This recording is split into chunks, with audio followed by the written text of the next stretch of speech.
ഇന്നലെ ഒരു ഉച്ചയോടെ എല്ലാവരും ആദിലേനെയും നൂറേനെയും ആരത്തി ഉഴിഞ്ഞങ്ങോട്ട് സ്വീകരിക്കുകയായിരുന്നു. അതിന് എല്ലാ വ്ളോഗേഴ്സ് ആയിക്കോട്ടെ, കമന്റ് ബോക്സിലായിക്കോട്ടെ, ആദിലേക്കും നൂറയ്ക്കും മാത്രമേ ആ ഫാമിലിയുടെ ആ ഒരു പവർ മനസ്സിലാവത്തുള്ളൂ, അതാണ് ഇതാണ് തേങ്ങയാണ് ചക്കയാണ് മാങ്ങയാണ്. ആകെ കൂടി 2 ആഴ്ച, ഒരു 10, 14, 15, 16, 17 ദിവസം ആവുന്നതേ ഉള്ളൂ. ഇതിന്റെ ഇടയ്ക്ക് എന്തിനാണ് ഈ ഫാമിലിയെ കാണുമെന്ന് പറയുന്നത്? അതും നിങ്ങൾ തന്നെ ചിന്തിച്ചു നോക്ക്, വെറും 3 പേരുടെ ഫാമിലിക്ക് വരാനുള്ള അവസരം. അതെന്താണേലും ബിഗ് ബോസ് ഫ്യൂച്ചറിൽ തരും. അപ്പൊ അങ്ങനെ ഒരു അവസരം ഫ്യൂച്ചറിൽ ബിഗ് ബോസ് തരുന്ന സ്ഥിതിക്ക് ഈ 750 പോയിന്റ് നിസ്സാര പോയിന്റ് അല്ല. ഒരു 250ന്റെ കുറവേ ഉള്ളൂ 1000-ന്. സത്യം പറഞ്ഞാൽ 750 പോയിന്റ് സേവ് ചെയ്തിട്ട് ആ പറയുന്ന ആ ഒരു കാര്യം അത് ത്യജിക്കുക, അതായിരുന്നു ടാസ്ക്. ത്യാഗം. നിങ്ങൾക്ക് ബിഗ് ബോസ് വീടിന് വേണ്ടിയിട്ട് ത്യാഗം സഹിക്കാൻ കഴിയുമെങ്കിൽ, അതിനുള്ള ധൈര്യമുണ്ടെങ്കിൽ കടന്നു വാ എന്നാണ് പറഞ്ഞത്. അല്ലാതെ ബിഗ് ബോസ് വീട്ടിനകത്തുള്ള എല്ലാ മത്സരാർത്ഥികളുടെയും കണ്ണില് വലിയ മനസ്സുള്ള വിശാല ഹൃദയരായിട്ട് 2 പേരെ കിട്ടാൻ വേണ്ടിയിട്ടല്ല ആദിലേനെയും നൂറേനെയും അതിനകത്തോട്ട് പറഞ്ഞയച്ചത്. ബിന്നി ഉൾപ്പെടെ എല്ലാവരും പറയുന്നുണ്ട്, ഞാനായിരുന്നെങ്കിൽ കുടുംബത്തെ ചൂസ് ചെയ്തേനെ. ആര്യൻ അവിടുന്ന് കൈയടിച്ച് തകർക്കുന്നുണ്ട്. അങ്ങനെ ഒരുപാട് പേര് എക്സ്പ്രഷൻ ഇടുന്നുണ്ടായിരുന്നു. എനിക്ക് തോന്നുന്നു നമ്മുടെ ഷാനവാസ്, ശൈത്യ അവരൊന്നും ഒന്നും അനങ്ങിയില്ല. ബാക്കി എല്ലാവരും ആദിലായി നൂറേയും പറയുന്നത് 100% ശരിയാണ്, അങ്ങനെയാണ് ഇങ്ങനെയാണ് എന്നൊക്കെ പറഞ്ഞ് കുറെ കിടന്ന് ചാടുന്നുണ്ടായിരുന്നു. എനിക്ക് ആ ഒരു ടാസ്ക് കണ്ടപ്പോൾ തന്നെ, ഇന്നലെ എനിക്ക് ആ ഒരു ടൈമിൽ എത്താൻ പറ്റിയില്ല, എനിക്ക് വീഡിയോ ചെയ്യാൻ പറ്റിയില്ല. പക്ഷെ ആ ടൈമിൽ തന്നെ എൻ്റെ മൈൻഡിൽ സ്ട്രൈക്ക് ചെയ്തൊരു കാര്യം, ഇതായിരുന്നു ബിഗ് ബോസ് പ്ലാൻ ചെയ്തത്. ബിഗ് ബോസിന് അറിയാം നിങ്ങൾ ഇത് ചൂസ് ചെയ്യത്തോളെന്ന്.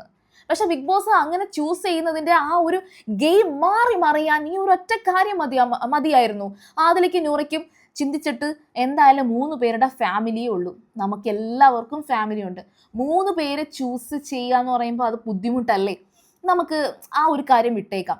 ആ 3 പേർക്ക് വേണ്ടിയിട്ട് നമുക്ക് എല്ലാവർക്കും വേണ്ടി ഈ ഒരു പോയിന്റ് ചൂസ് ചെയ്യാം എന്നവിടെ നിന്ന് ചർച്ച ചെയ്തിരുന്നെങ്കിൽ പുറത്തിറങ്ങുമ്പോൾ ആദിലേക്കും നൂറയ്ക്കും ഇന്നലെ ഈ കണ്ട ആരതി ഉഴിയൽ കിട്ടിയില്ലെങ്കിലും നല്ലൊരു കോണ്ടന്റ് ആയിരുന്നില്ലേ? ആദിലേക്കും നൂറയ്ക്കും നന്നായിട്ട് സ്മാർട്ടായിട്ട് ഗെയിം കളിച്ച ഒരു സാറ്റിസ്ഫാക്ഷൻ വരുമായിരുന്നു. അത് കിട്ടിയില്ല. അത് മാത്രമല്ല, ആ ഒരു അടുത്ത ടാസ്കിലേക്ക് പോകുന്നതിന് മുന്നേ ബിഗ് ബോസ് എടുത്ത് പറഞ്ഞു കൊടുക്കുന്നുണ്ട്, ആദിലേക്കും നൂറയ്ക്കും പറ്റിയ ആ ഒരു പാളിപ്പോയ ആ ഒരു തെറ്റ്, അത് തെറ്റായിട്ട് തന്നെയാണ് ബിഗ് ബോസ് ചൂണ്ടിക്കാണിക്കുന്നത്. കാരണം എന്ന് വെച്ചാൽ ഈ തുടക്കം തന്നെ ഇതുപോലെ വീട്ടുകാർ വരണം എന്ന് പറയേണ്ട കാര്യമില്ലായിരുന്നല്ലോ എന്ന് തന്നെ പറയുന്നുണ്ട്. അപ്പൊ ഇവർക്കൊന്ന് റീതിങ്ക് ചെയ്തൂടെ? അത് തെറ്റായി പോയി, അതായിരുന്നു ഗെയിം, അതായിരുന്നു എന്നുള്ളത്. എന്നിട്ട് പോലും ആ ഒരു ചലഞ്ച് അക്സെപ്റ്റ് ചെയ്യാൻ വേണ്ടിയിട്ട് ഇതിനകത്തേക്ക് ഇവരൊക്കെ പോകുന്നു. എന്നിട്ട് ഈ പറഞ്ഞ മൊട്ട അടിക്കുന്നതുമായിട്ട് ബന്ധപ്പെട്ട അടുത്ത പ്രശ്നം ഉണ്ടായി. അപ്പോൾ ഏതായാലും ശരി, ആദില, നൂറ ഇവരുടെ ആ ഒരു സ്ട്രാറ്റജി, ഇവർ സത്യം പറഞ്ഞാൽ പ്ലാൻ ചെയ്തത് ഈ ഒരു ബിഗ് ബോസ് ഹൗസിൽ എല്ലാവരുടെയും നല്ല കുട്ടിയായിരിക്കുക എന്നുള്ളതൊക്കെ തന്നെയായിരുന്നു. പ്രേക്ഷകർ അവരെക്കുറിച്ച് കുടുംബത്തിന് ഇത്രയും പ്രാധാന്യം കൊടുക്കുന്നവർ എന്ന് പറഞ്ഞൊരു നിലപാടിലേക്ക് എത്താൻ വേണ്ടി ആയിരുന്നു എന്ന് ഞാൻ സ്ട്രെയിറ്റ് ആയിട്ട് പറയാം. ആർക്ക് എന്ത് തോന്നിയാലും കുഴപ്പമില്ല, അവർ അത് തന്നെയാണ് പ്ലാൻ ചെയ്തത്. അവർ രണ്ടുപേരും ഫാമിലിക്ക് വേണ്ടിയിട്ട് ഓപ്പോസിറ്റ് ആയിരുന്നുവെങ്കിൽ ഇങ്ങനെ പറഞ്ഞേനെ, പ്രേക്ഷകരെല്ലാവരും പറഞ്ഞേനെ, വേറെ വേറെ ആരായിരുന്നെങ്കിലും ഫാമിലി പറഞ്ഞേനെ, അവർക്ക് ഫാമിലിയുടെ വിലയൊന്നും അറിയത്തില്ലല്ലോ.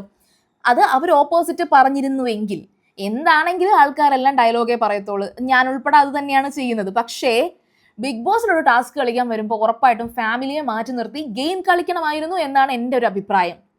പിന്നെ രണ്ടാമത്തെ കാര്യം, റെനയുടെ ഫാമിലിയെ പറഞ്ഞു. ശരിക്കും റെനയുടെ ബോയ് ഫ്രണ്ട് ഇതൊന്നും വലിയ ഗുമ്മുള്ള കാര്യമല്ല. റെന അവിടെ നിന്ന് അങ്ങ് വിങ്ങിപ്പൊട്ടി കരയായിരുന്നു. എനിക്ക് ആ റെനയുടെ ആ ഒന്നാമതോ ഇല്ല പുഴു കടന്ന് ചാടുന്ന കണക്ക് എന്തെങ്കിലും ഒരു കാര്യം വരുമ്പോൾ ചുമ്മാ കടന്ന് ചാടുന്നത് കൊണ്ട് തന്നെ റെന ഈ ഒരു കാര്യത്തിലൊന്നും എനിക്ക് ഇഷ്ടമേ അല്ല. കാരണം ഒരു നല്ല ടാസ്ക് ചെയ്യാൻ കാലിബറുള്ള ഒരാളെ അല്ല. ജിസേലിന്റെയും ആര്യന്റെയും ഷാഡോ ആയിട്ട് നിൽക്കുന്ന വെറും ഒരു ഗെയിം സ്ട്രാറ്റജിയും ഇല്ലാത്ത ഒരാളാണ്. അവരുടെ സ്ട്രാറ്റജി എന്ന് പറയുന്നത് ഒരു ഷാഡോ സ്ട്രാറ്റജിയാണ്, ഷാഡോ കാർഡാണ്. ഏതെങ്കിലും നല്ല കുറച്ച് മത്സരാർത്ഥി എന്ന് അവർക്ക് തോന്നുന്ന 2 പേരുടെ ഇടയിൽ ഇങ്ങനെ നിൽക്കുന്നു എന്നേ ഉള്ളൂ, സേഫ് സോണിൽ.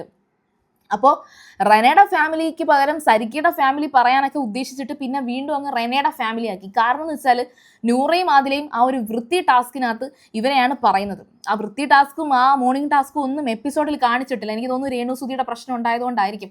ഏതായാലും ശരി, നൂറ, ആദില അവരുടെ ആ ഒരു ഗെയിം അത് പാളിപ്പോയി. അത് നിങ്ങളുടെ അഭിപ്രായത്തിൽ എന്താണെന്നുള്ളത് കമന്റ് ചെയ്യുക. ഓൾറെഡി അത് ഇന്നലെ നിങ്ങൾ എല്ലാവരും കേട്ട് കണ്ട് കഴിഞ്ഞ കാര്യമാണ്. ഇന്നലെ അത് എൻ്റെ ഒരു ഒപ്പീനിയൻ എനിക്ക് പറയാൻ പറ്റിയില്ല, അതുകൊണ്ടാണ് ഞാൻ വന്നത്. അപ്പോൾ ഉറപ്പായിട്ട് നിങ്ങൾ സ്കിപ്പ് ചെയ്യരുത്, നിങ്ങൾ കമന്റ് ചെയ്യുക. അതുപോലെ സീരിയൽ ഗ്രാൻഡ്മ നിങ്ങൾ ആദ്യമായിട്ടാണ് കാണുന്നതെങ്കിൽ ഉറപ്പായിട്ടും ചാനൽ സബ്സ്ക്രൈബ് ചെയ്യുക.